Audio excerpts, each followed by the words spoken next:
Hey there. Good morning. It's February 22nd, and it's time for our daily dose of good news, which is from Psalm 77.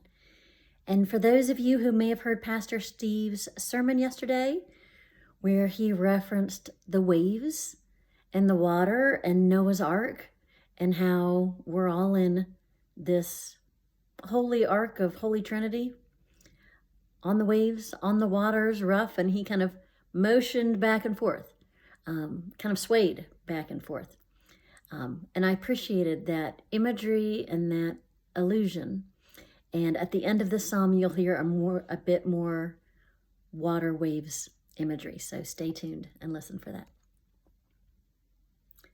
I cry aloud to God that he may hear me. In the day of my trouble, I seek the Lord. In the night, my hand is stretched out without wearying. My soul refuses to be comforted. I think of God and I moan.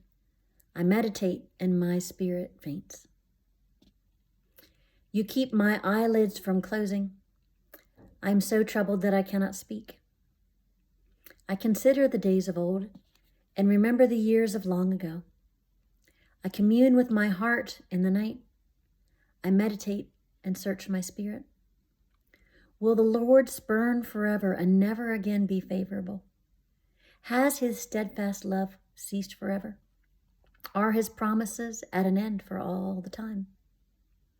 Has God forgotten to be gracious? Has he in anger shut up his compassion? And I say, it is my grief that the right hand of the Most High has changed. I will call to mind the deeds of the Lord. I will remember your wonders of old. I will meditate on all your work and muse on your mighty deeds. Your way, O God, is holy. What God is so great as our God?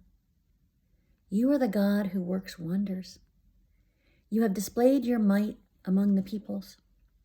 With your strong arm, you redeemed your people, the descendants of Jacob and Joseph. When the waters saw you, O God, when the waters saw you, they were afraid. The very deep trembled. The clouds poured out water. The skies thundered. Your arrows flashed on every side. The crash of your thunder was in the whirlwind. Your lightnings lit up the world. The earth trembled and shook. Your way was through the sea, your path through the mighty waters, yet your footprints were unseen. You led your people like a flock by the hand of Moses and Aaron. Here ends the reading. And I love thinking of that psalm as sort of a postscript, a PS to Pastor Steve's sermon, because I like thinking about the audible pieces that we hear and read in this psalm, about someone crying aloud to God, about how they're moaning and their spirit is fainting and they can't sleep and they can't speak. And when I hear that and think of that imagery of the water and of being on a boat, I think of seasickness. And I think we're all seasick at this point, that we've been on these waves so long that not only were we nauseous from the beginning and moaning and not able to speak in our queasiness with this pandemic, but as it has continued, I think we're not able to sleep at times. I think that we are less comforted and that we ache and that we feel faint.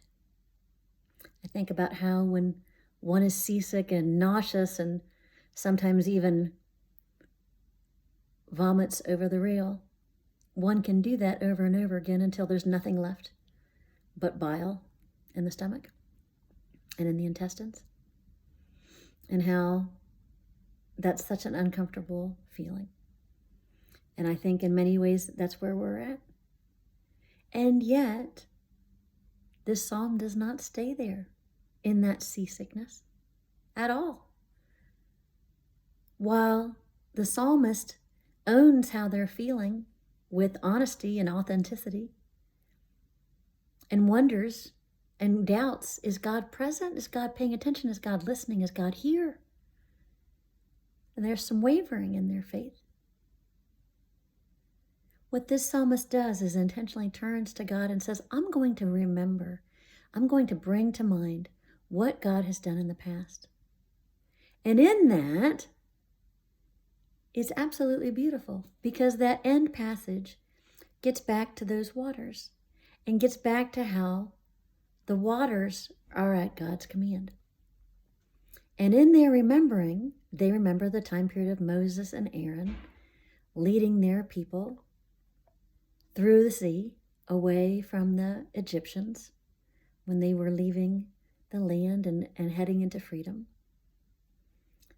And certainly the waters were at God's command as the waters pulled back. But I love that in that remembering, and in them remembering the sovereignty and power of God, there's also an image, which I don't know if you caught, so I'll read it again. Your way was through the sea, your path through the mighty waters, yet your footprints were unseen. And what I love about that is knowing that the history for the Old Testament is that it was completely written by, I want to say 500 BC, something like that. So long before Jesus walked on this earth and walked on the Sea of Galilee, this psalm was already written. And yet God came again, and without leaving footprints, walked on the waters.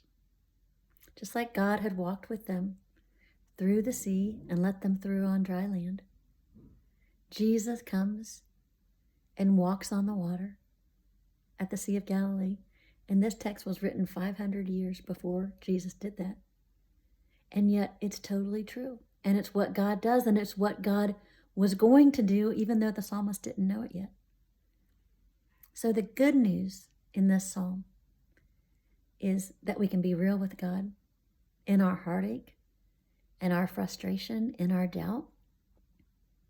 And even while in the midst of that, we can focus on God intentionally and remember what God has done in our lives and be reassured both in the past events that God has done that are miraculous and transformative, as well as in the future events, which we don't even know yet, but that are coming.